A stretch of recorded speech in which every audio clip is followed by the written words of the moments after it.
in action here. We're at black now, starting with Deadweight. Classic reprint. Single black mana, enchant creature gets a -2, -2. Just a good efficient removal spell. And triggers all your descent permanent things. Yeah, and it's a card you're fine milling because it's a permanent as well. So it's gonna do a lot for you. I think this is probably I think this is Black's best removal spell. I like it more than the instant one. I think it's really good. Yeah, this card always overperforms. I guess in Ikoria, I kind of didn't, but that was an outlier. I'm just going to give this one a B. Just super efficient, super good.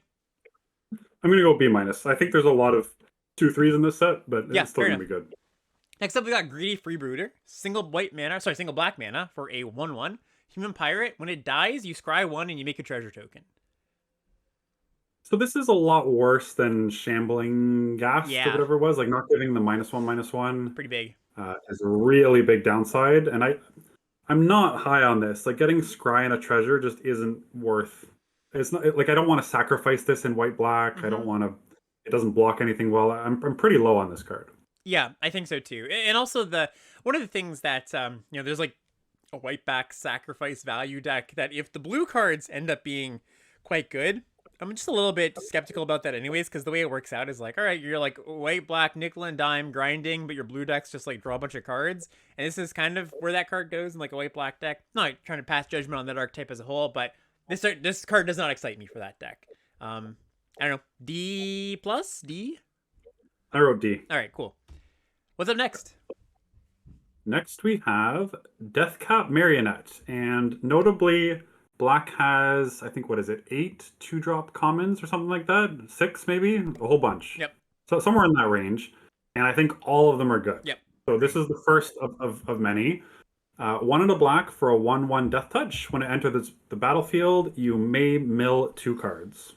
Yeah, just pretty darn good, honestly. Like it's good defensive body, sets up your descent, and in a heavy descent deck, it's gonna mill 2 permanents all the time. It's jeez. I almost want to go B minus for this one, but I think it's probably closer to C plus. Yeah, so it plays it plays well with the -2 -0 blue flash creature, but poorly against it. Yeah.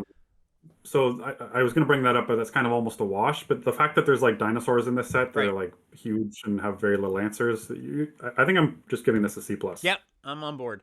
Next up, we've got another good 2-drop, Echo of Dust. 1 in a black for a 2/2, descend 4. If you've got 4 permanents in the yard, it gets +1/+1 and has lifelink. So it reminds me a little bit of like Snooping Newsy from Streets of New Capenna. And yeah, that's just good. 2/2 turns into a 3/3 lifelink later, and probably not that much later, honestly. I'm sold. Yeah, like you'll be happy to trade this off early, and then the threat of it becoming a 3/3 lifelink, especially against an aggro deck, is great. Yep. So this is another C plus. Yep, I'm on board. Okay. Fanatical Offering is up next. We got 1 in a black for an instant. As an additional cost to cast this spell, you sacrifice an artifact or a creature, draw 2 cards, and make a map token. This is really good. Yeah, making 3 permanents. Calls back to Deadly Dispute, although not quite as good, I would say, because making a treasure is a little bit better than making a map. But this is like a draw 3. Is it? Yeah, that's true. Is it? No, I was thinking about it. It's like it draws you 3 cards, or 2 cards in a counter. It's not a permanent, which is Right. like The real downside. unfortunate. Yeah. But I kind of wanted to give this a B minus. Oh wow, that was really. I was gonna go C plus, but you're that sold on the map token here. Like the set seems slower. You can chump and sack something. You can sack an artifact. Like there's some things you kind of want to sacrifice anyways. There's like the pacifism that this is a great way to get around that. And 2 things in a map is it's a lot of real estate for 2 mana. Yeah, I do think the treasure is still slightly better after thinking about it a bit, because when you've drawn 2 cards, you kind of just want to spend your mana instead of like paying more mana to draw another card or get a counter. But I agree, it is a strong card. So you're gonna go B minus. I would stick with my C plus, but Okay. yeah. All right, what's up next? Next is Fungal Fortitude, 1 in a black for an aura with flash. The enchanted creature gets +2/+0, and when the enchanted creature dies, return it to the battlefield tapped under its owner's control. Yeah, so like a variant of the cards like this we've seen before, and I think a little bit worse. Just being like the idea here is yes, it's a permanent, and you get to have a spell effect on a permanent, but being 2 mana over 1 is a pretty big deal. So I don't think I'm that into this card. You can't just like slap it on a 1/1 flyer on turn 2. Yeah. Yeah, that's true. Just go to town. Also, It doesn't really work against white's removal spell or blue's removal spell, but if your opponent's playing any of the Jund colors, like it's decent. I don't think it's as good as the other two no. drops, but I think it's playable. Yeah, it's fine.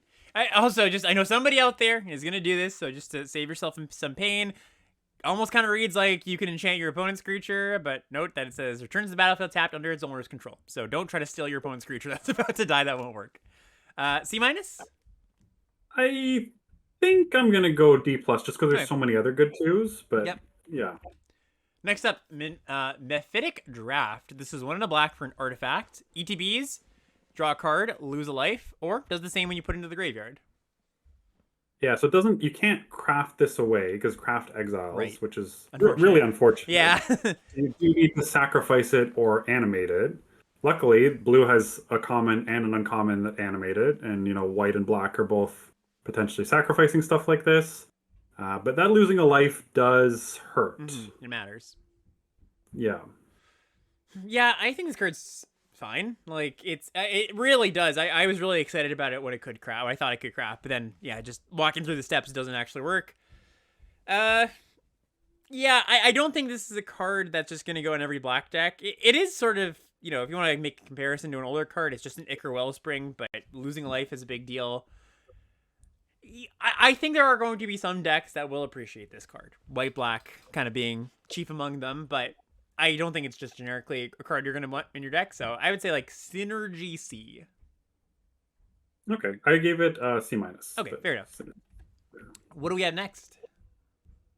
Next is Skullcap Snail, 1 and a black for a 1/1. When it enters the battlefield, target opponent exiles a card from their hand. Very important, very important. You don't run into that awkwardness like we talked about before. Yeah, so Burglar Rat, Virus Beetle, Corrupted Court Official, whatever you want to call it. We've seen this card before. And it varies in its power and how effective it is, but I don't know. It's a permanent with a spell effect. I kind of like that in a sense set. That's kind of the joke here. Yeah, I was just gonna give it a C plus. Yep, same here. Same here. We'll adjust if it turns out not to be the case. Ooh, this also good with the Fungal Fortitude as well. The thing that gets +2/+0 and dies, return it. Yeah, that's cute. It's a nice target for that. Yeah. We have Tithing Blade up next. 1 and a black for an artifact. When it enters the battlefield, each opponent sacrifices a creature. It's got craft with a creature. 4 and a black.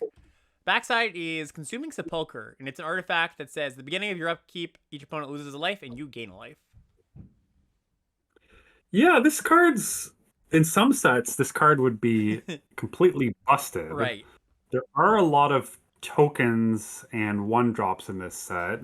I still think it's quite good. That's my read on it, too. And that's the exact kind of ride I went on, too, where it's just like, yeah, this set does have a lot of cheap stuff, but if we are thinking it's a tad slower, the backside is a little bit better, just more time. The effectiveness of drain 1 per turn is a function of time. Yeah, it's kind of tough. Do you think, does this get better or worse in multiples? I think it gets better.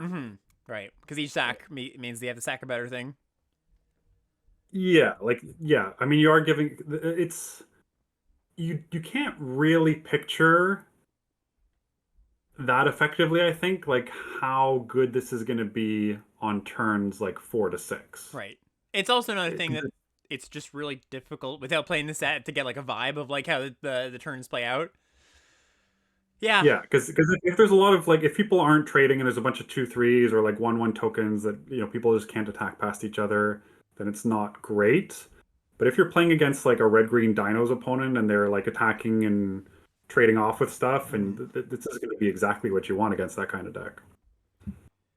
Yeah, and even against like a more controlling deck where maybe they just have like some creatures lying around, you make them sack like a token. That drain thing's going to be like relatively annoying. It's a consistent, persistent source of damage that they can't really interact with most of the time. I'm gonna lean higher than not. Yeah, I'm gonna go C. A tentative C plus, maybe. What do you want to go? I was between C plus and B minus for this, honestly. Okay, yeah, I think C plus is where I'll land, and it's definitely one that I could see us being very wrong about.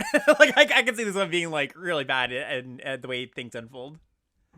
Yeah, I could see Yeah, the reverse too. Although I could see this being like the grown test of the format, where it's like, totally. oh, I pray my opponent doesn't have the tithing blade on turn two. Yeah, yeah, very interesting.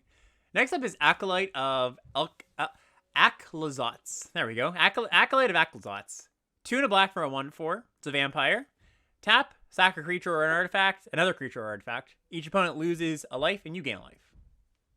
Yeah, I don't know why this had to be another. Like, there's just Yeah. it, you just rain on our parade for no reason. Like, if you're gonna leave this back and your opponent has a removal spell and they pointed at this, let me drain one. Like, it's not that big a deal, right? I think legitimately the answer is so you don't misclick. I think that's actually the reason why they have that. Not that enthused. I don't know. It's okay. No, No. I don't like sacrificing things for no cards. Right, like what are you gonna do? You're gonna like every single turn start sacking stuff. If you have a deck where you're super like white black, I am all in. I have a bunch of fodder I actively want to sacrifice. Okay, that's when it becomes like acceptable, but it's still not amazing. So I'm gonna give this like a D minus. Okay, I wrote D, Yeah. but yeah. Another chance up next. 2 and a black for an instant. You may mill 2 cards, then return up to 2 creature cards from your graveyard to your hand. Yeah, so kind of similar to the Marching Machines, Unsealed Unsealed Necropolis. Necropolis. Yeah. Yeah, that one had some combo potential and milled opponents, which was relevant. So better than this one, but the mill on this is gonna be more valuable in general. Yeah, definitely. That's a good way to put it. And this effect is generally pretty good. Like the 3 mana return 2 things from your graveyard is one of those effects that isn't quite good enough on its own, but just like add a little bit of something and it makes it pretty good. I think I would just give Yeah, another chance to C plus. I was gonna give it a C. Okay, yeah. Okay. What is next? Next is Deep Goblin Skulltaker. 2 and a black for a 2/2 menace. At the beginning of your end step, if you descended this turn, put a +1/+1 counter on Deep Goblin Skulltaker. Boo. Boo. Can I say boo at this one? I mean, is this like can I just say no thank you? There's this one and the red one. Like, it's not. They look bad, and cards like this have typically been bad. But it's always like, but maybe this time. Yeah, I know. The time. Right, because it's not like it's like an abhorrent magic card by any means. It's just like these start small, and maybe the push that we need to make these cards good is just like the format being a hair smaller. So if our kind of predictions are right, then this is a little bit better. But I'm still not going to start going in high on it. I'm going to give the Deep Goblin Skulltaker a D.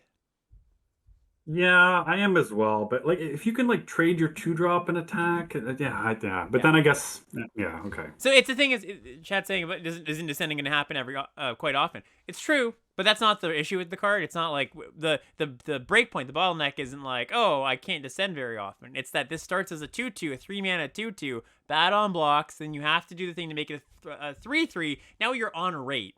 You've got to go through 2 steps of getting a counter, or 2 steps, sorry, and getting 1 counter for it to be on rate. So that's kind of the reason. Yeah, and if you're ever in the position where you have to block, like, you're also not descending because you're more likely to be descending if you're attacking and trading. Right. So, Join the Dead yeah. is up next. 1 black for an instant. Target creature gets -5 until end of turn, and if you have descend 4, it gets -10 instead. So this is, even though it looks fancy, it's worse than murder. Yeah, exactly. A lot more words and a lot. Well, not a lot worse, but worse. Yeah, worse than murder. Murder hasn't even been that insane. Like, Yeah, it's been fine. in SNC, it wasn't that great. So this will get picked highly, but I think Yes. this is just like a C plus. Yeah, I would give it a C plus too. Black is a really big deal. It might not seem like it, but like sometimes you want to kill her 3-drop, and if you can't on curve, and you're like, well, this doesn't do what I want it to do. So, Screaming Phantom up next. 2 and a black for a 2/2 flyer. When it attacks, you mill a card. That's Hmm. bad, right? Isn't it Yeah. just bad? So Okay. I do not think it's particularly good. Like in a deck that cares about descending a bunch, you don't really care about a 2/2 flyer. You have better ways to enable descending, most likely. So yeah, I'm gonna give Screaming Phantom a D. I'm gonna give it an F. Ooh, okay, all right, I like it. Yeah, I don't want to play this card. Brood Rage Mycoid, 3 and a black for a 4/3. It's a fungus. Whenever, or sorry, at the beginning of your end step, if you descended this turn, you make a 1/1 black fungus creature token with this creature can't block. And we see these on a few other cards too. These 1/1 black funguses that can't block. So 4 mana, 4/3. If you've descended, you get a 1/1 at the end of your turn. Yeah, so again, like a lot of these cards, you trigger them once and they're like decent. Yeah. But are you gonna trigger it once? Probably, but like even still, it's not like 4/3 make a like the whole thing about these creatures, like 4 mana creatures, 3 mana creatures that come with a friend, is a big part of that is you can block with both of them if you want to, right? You can like chump block with one, make a good exchange on the other. Can't do that with these cards, right? And we saw that I think there was a card in Wild's Eldrin that was kind of similar. I can't remember off the top of my head, but it's much worse. Edgewall Pack. Sorry? Yes, Edgewall Pack. That's exactly it. Yeah. Edgewall Pack was a good aggressive card, but not a good defensive card. Whereas Chimney Rabble was, I would argue, both. So this one, if it is good, is going to be a good aggressive card. And I think it's worse than Edgewall Pack, to be honest. So I'm not totally out on it, but I would give it like a D+. That's what I wrote as well. Cool. Yeah. What do we have next?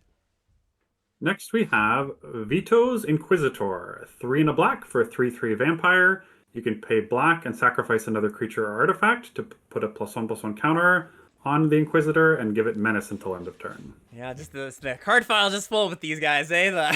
Make me bigger. I start small. Yeah, especially for like I could actually kind of buy the 3 mana 2/2 one. The 4 mana 3/3 ones are just like every time you go up a mana and you know you're not adding power or toughness, it makes them even worse. So yeah, I'm pretty out on this. We just give it a D minus. Yeah, the only thing I gave it a D as well. The only thing that's saving it from D minus is like there is no once per turn. Like it does threaten to just kill somebody, and it's instant too, right? It's got both. They left off both those riders, so I agree with that. I think as a concept, the card doesn't function the way you want it to, but it does have those things going for it. Yeah. Primordial Gnawer is up next. 5 and a black for a 5/2. When it dies, you discover 3. 4 and a black. Sorry, 4 and a black, 5 mana for a 5/2. When it dies, you discover 3. Yeah, so dying abilities we've talked down a lot, and they are certainly worse than ETBs. But on a stat line like this, it's more relevant text than usual. Yes, because they can't ignore it, right? They have to either on attacks or blocks, right? They have to deal with it. And yeah, you can't not give them the value. It's still worse by a lot than ETB for what it's worth, but it's not like, oh, this is just never going to happen. Yes, but I also like I don't hate this thing. Like it's really good defensively because you just like their biggest thing basically can't attack anymore. And if it's kind of like the Testament Bearer, is that what it was called? Yeah, Testament Bearer, the 4/1 that died, and you got to Organ Hoarder basically. Yeah, and that was a card that I championed throughout the set for XLB1. Now that set you always wanted to be blocking if you could, which like was basically impossible. So if this set's a little bit different and you're not blocking as much, it might be a little worse. But I don't think this is like I would put this somewhere in the C range instead of the D range. Yeah, I think so too. I was just gonna give it a C minus. Yeah, that's where I am too. Cool. I just want to give one note on these cards that we've seen a lot of them, so I think it's worth a blanket statement. Just that starts small and then grows. There is some comments in chat, and I think there's this idea of like I could see this being good, and you've played games before where their thing that started small did grow. It's not the fact that it'll never do the thing. It's about it's the average case, really. It's the fact that like 80% of the time it's not going to do what you want. That doesn't make up for the 20% of the time that it does. Anyways. Ray of Ruin up next. 4 and a black for sorcery. Exile target creature, vehicle, or non-basic land. Weird motley crew of things. And scry 1. So 5 mana sorcery speed removal spell. They really needed to hose that cave deck. Yeah, really. Just get rid of that. Get rid of that cave that's making all of your lands actually tap for mana so you can cast your spells. Yeah, this card's not very good. Nah, it's very filler. Yeah, just D+. Yeah, D+ is fair. Cool. I'm glad actually we've gotten to a point in Limited where we don't have to give the rider of like, we know this is removal, but it's expensive. Like I think people know at this point, which is very nice. Next up, we've got our black cycler here. This is Rampaging Spiketail. 4 black for a 5/6. When it enters the battlefield, target creature you control gets +2/+0 and gains indestructible until end of turn. Swamp Cycling 2. Yeah, it's a pretty aggressive ability on like a pretty controlling card. It is 6 though instead of 7, and I do think black is going to want to descend some amount of the time. So I think this is going to be played more than the white and blue ones that we've seen at least. Yeah, I think so too. The deck's pretty solid. Still not very high on it, Yeah. but like instead of a C minus, maybe I'll give it a C. Yeah, I was just gonna give it a straight C. Nice. C for Yeah, okay. Spike Tail. Moving on to uncommons now. What's our first uncommon? First uncommon is Bloodthorn Flail, which is black for an equipment. Equipped creature gets +2/+1, and you can equip it with either 3 mana or by discarding a card. Oof. So it makes turns your cards into dark rituals, basically. Oh yeah, great. Yeah, great. Not that interested. Like, any deck that's like nickel and diming you isn't that interested in equipment. I want to give this an F. Yeah, I think I'm just gonna give it an F too. I just cannot imagine a deck where you're actively happy to play it. And there are decks that you want to augment your small things, but this is not one of the better ways to do it. No. Bitter Triumph up next. 1 and a black for an instant. As an additional cost to cast this spell, discard a card or pay 3 life, destroy target creature or a planeswalker. Giving the discard a card option on this is huge. Yeah, giant. Yeah, like if early on you can just play the 3 life and like you're really happy about that, and then later on when you're low on life, like just the optionality on this is, and you can even trigger your descend and descended, of course, which we were just going to say on repeat non-stop. But this is a nice removal spell. Yeah, it's very nice that the 2 options are good at different points in the game, and that's just the sign of a good modal spell. No, not modal casting cost, anyways. And yeah, I want to give Bitter Triumph a B. Yep, I wrote down B as well. Great. Canonized in Blood. This is 1 and a black for an enchantment. At the beginning of your end step, if you descended this turn, put a +1/+1 counter on target creature you control. All right, and 7 mana, 5 black. Sacrifice Canonized in Blood. You make a 3/4 white and black vampire demon creature token with flying. Why do they have to make it cost 7? It's so expensive. I have no clue. Like, what? Because they want you to like keep this around for a long time and start accruing counter. Yeah, these cards are never good. Like, we've seen a lot of versions of when you do a thing, put a counter on it for 2 mana, and it's not a good enough payoff. You're spending mana for not enough immediate impact. I'm gonna give this an F, honestly. Yeah, I honestly think that second ability could have cost 4. Yeah, for real. It really could. And it would have been totally fine. Yeah. Yeah. And that just shows you how bad this is. Yeah, Yes. F for sure. What's up next? Next we have Deep Cavern Bat. 1 and a black for a 1/1 flying lifelink. When it enters the battlefield, look at target opponent's hand. You may exile a non-land card from it until the bat leaves the battlefield. This card's so good. Oh man, Oh yeah, I love this card. I love anything that lets you look at your opponent's hand, take a card. Obviously, you know, the Thoughtseize and Duresses sometimes we don't play, but when they come on creatures and they come on tokens, a lifelink flyer. Like, one of the problems with these cards sometimes is like, all right, like Kitesail Freebooter, you have a 1/2 flyer, and it's like, okay, cool, my kind of grindy deck isn't gonna really want to attack with this or doesn't care that much about it, but lifelink makes it's a big game changer. So I'm gonna give this a B. I think Deep Cavern Bat's great. I think it's a B as well, but I think it's interesting. Like, we do a summary at the end of black, so maybe I'm getting ahead of it here, or maybe we'll just do a shorter one. But all the black cards we've seen that are good are 2-drops. Yeah, that's a good point. Like the commons, the uncommons, like most of the stuff that costs 4, 5, 3, 1 was just bad, and black's just full of 2-drops. I honestly, if you're full of something, it's not a bad place to be, right? It's better than being full of 4 Yeah, drops. that's the one you would choose. Yeah. That's the cost you would choose, but it's interesting to me. Definitely. Joining me a B? Yeah? Yes. Okay, cool. Visage of Dread, similar-ish card. 1 and a black for an artifact. When it enters the battlefield, target opponent reveals their hand. You choose an artifact or creature. That player discards it. And it's got craft with 2 creatures. 5 and a black, 6 mana. Dread Ossorosaur. This is 5/4 Menace, Dinosaur Skeleton Horror. When it ETBs or attacks, you can mill 2 cards. Probably an Osteosaur, I would guess. Osteosaur, yes, sorry. Mispronunciation there. I was never a dinosaur kid. Or a reader, apparently. Yeah, what do you think? It's weird that this discards when all the other, like, black has 2 things that exile, and it's like, no, this one's gonna discard. For real. Like, why? But it's this is on track with like cheap craft things that give you a card's worth on ETB. It's basically a 2-for-1. I'm all about Yep, this. I'm into it too. You want to give it a C plus, B minus? Where do you land there? I will go B minus Yep, with this. I think so. I think it passes the you will always play this, and it goes into the yeah, you're actively happy to take it pretty early. Yeah. Malicious Eclipse. 1 black for sorcery. All creatures get -2/-2 until end of turn. If a creature an opponent controls would die this turn, you exile it instead.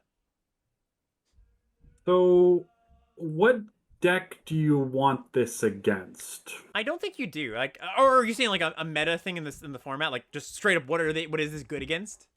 Yeah, like out of all the Yeah, 10 color pairs, is there a pair we expect there to be a lot of things that this will mop up? Like maybe black white? yeah. Black whites, like red white even isn't that low toughness. I mean, sure, the red cards that we haven't seen yet are, but the white cards haven't been like super trinkety.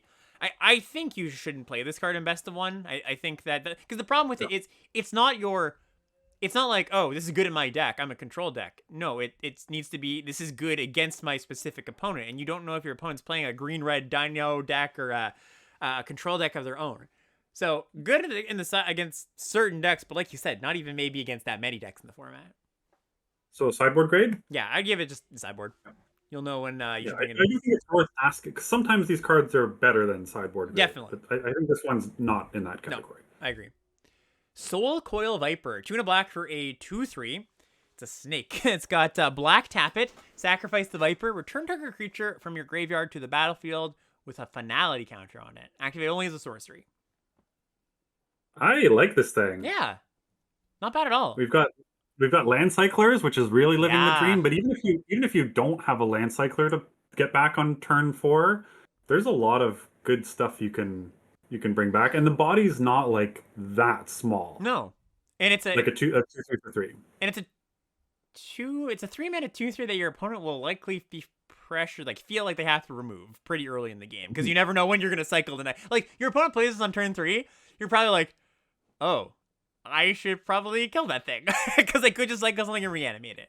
Yeah, even if they have nothing in their graveyard, you have to worry about the land cyclers. Yeah. And this is a set full of like one of the things about reanimation is part of the reason it's not good is because you have to like get to a game state where you have a decent thing in the graveyard to reanimate, and that's not always easy. With all the mill in this set, it's gonna be a little bit easier. C plus for the Viper? That's A little high?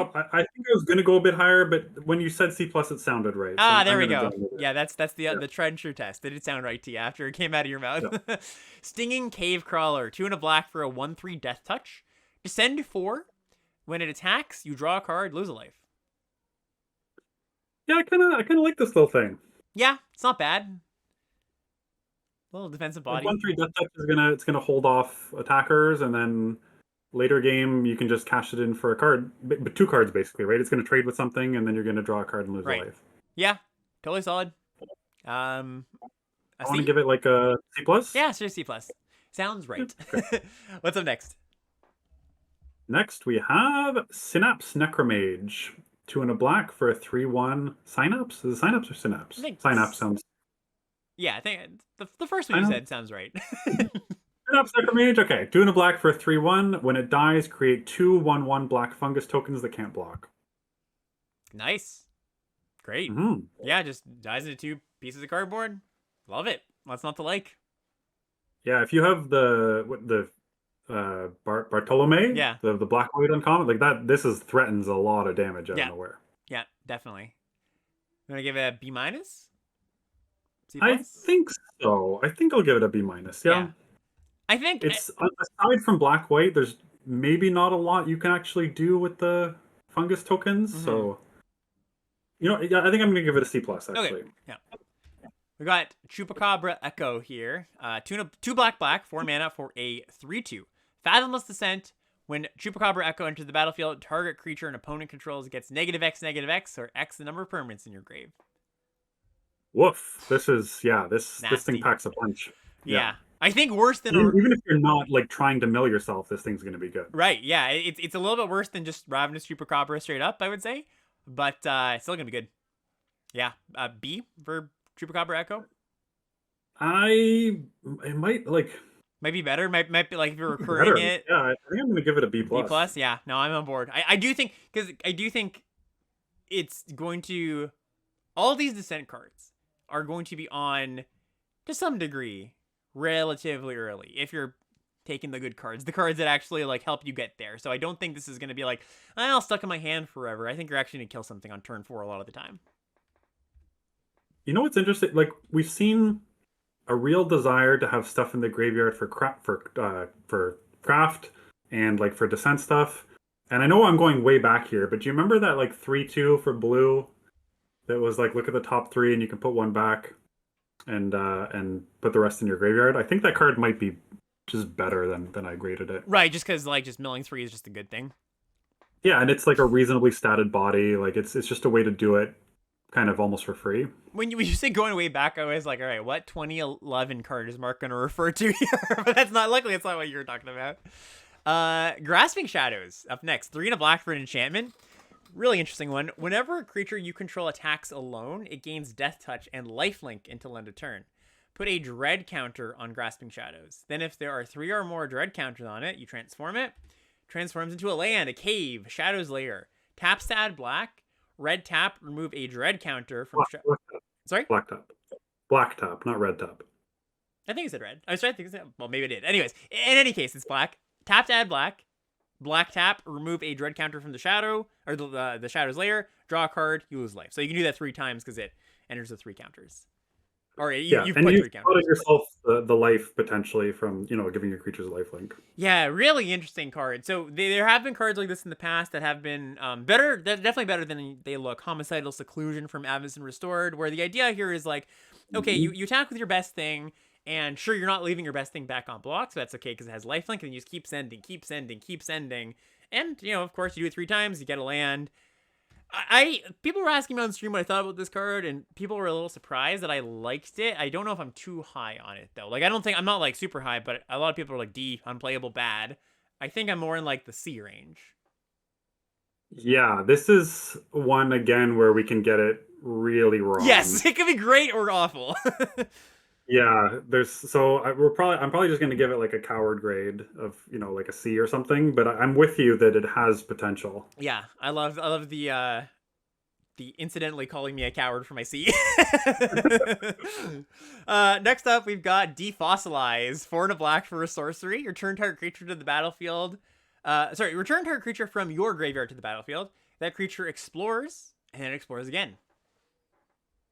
So again, like the land cyclers are going to be really good with this. Yep. But even if you don't have one, there's going to be lots of self-milling. Mm-hmm. I think this is also just a good card. Yeah, and I think that just exploring twice puts this over the edge, because if you're drawing a card, even if it's just land, because you're going to have use for land 6 and 7 in this set a lot of the time, that's a good deal. So I do think Defossilize is good. Yeah, great. I was going to give it a C+. Yeah, I'm on board with that too. And we get to Abyssal Gorestalker here. 4 black for a 6/6. When it enters the battlefield, each player sacrifices 2 creatures. What? Like, that should have been optional. Yeah, I think so too. That feels a little bit wrong to make you do it, especially because one of the things you could do with this is reanimate it, and black's got that theme, and you don't really want to be like, oh, turbo this out, because it just dies to itself, right? It's not other creatures. Yeah, like if you're making tons of tokens in black-white, like with the 3/1 that dies into 2/1s and the artifact that makes 2/1s, like maybe, but if you're not doing that, this card is quite bad. I think it's like a Rankles prank, if you think about it, where it's like, yeah, if my deck is going really, really wide, making a ton of tokens, I'm going to be reasonably happy with it, but I think it's even worse than Rankles prank. Yeah, I like prank more than this, for sure. I want to give this a D. Yeah, I don't think we can quite give it an F, but it's a pretty narrow card. Not in the sense that like both in D minus. Yeah, probably D minus. We join on D minus. I agree. Yeah. Okay. I just think there's not a lot of game states where this actually pulls you ahead. Last black uncommon here, Gargantuan Leech. 7 and a black for a 5/5. It's got lifelink and it costs 1 less for each cave you control and cave in your graveyard. I like this a lot better than the Benthosaur, the blue one. Yeah, 5/5 lifelink's huge, massive. Yeah, because you want something to catch you up if your lands are coming into play tapped, and this is massive lifelinker. Is this the best cave payoff so far we've seen? Yes, but we haven't seen the red one. That's yet. true. But this is the best one so far. All right, I'm on board. Want to give this one a I'm still going to give it a low grade because I think the Caves deck is not really a thing. Yeah, gnarly. So I'll give it like C minus. Yeah, I was just gonna give it a C. I think in the cave deck, gnarly art too. Just eating this like fungal infected dinosaur. And that's the end of black. So you mentioned already, but one thing to note is yeah, black's twos are really good. Yeah, it's so you can kind of use it to fill like it's not bad to start a draft with a whole bunch of two drops. And so whatever color you pair it with, you can kind of almost like deprioritize that color's two drops and get more power. Like if black just takes care of your early game and your whatever color is taking care of the late game, I think it's going to be pretty good. Like I think black pairs pretty well with every color. Yeah, I would say so too. It's just, and that's a really great point, and something that we're not going to get into in this set review episode. But just thinking about like what your, if you are one main color like white or whatever your main color is, asking what you need from your other color that your white cards or your red cards or whatever your main color is isn't doing for you naturally. That's a really good way to think about it.